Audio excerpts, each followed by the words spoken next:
राजेंद्र भोसले तुम्हाला सांगायचं, इवन योगेश म्हसे तुम्हाला सांगायचं, हे फेरीवाले जे असतात, कधी कधी फेरीवाल्यांच्या संदर्भामध्ये तुम्ही अतिक्रमणाची कारवाई करता. फेरीवाल्यांच्या मध्ये तिथल्या जागा देत असताना एक नवीन पण एक गोष्ट डोळ्यासमोर आलेली आहे.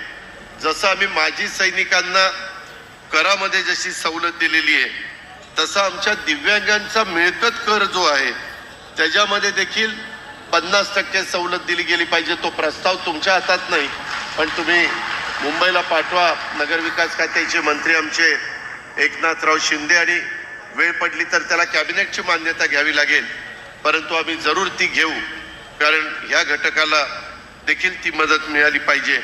आणि अतिक्रमणाची कारवाई करत असताना, फेरीवाल्यांच्या बद्दल कठोर निर्णय घेत असताना, तिथं मात्र दिव्यांग असल्यानंतर त्याला एक विशेष बाब म्हणून त्याचं उपजीविकेचं साधन हे आपल्याला काढण्याचा कुठला अधिकार नाही.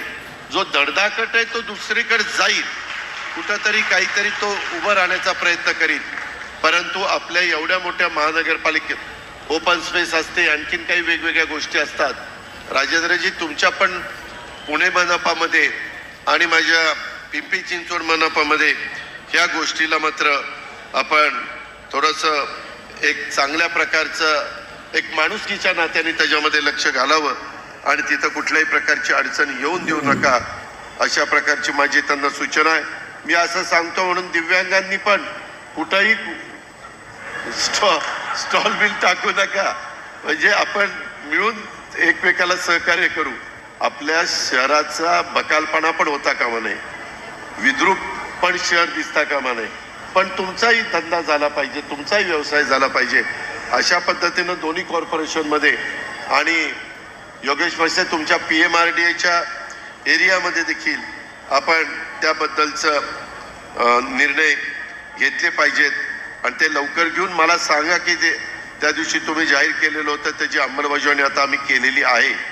अशा प्रकारची स्पष्ट सूचना मी त्यांना करू इच्छितो.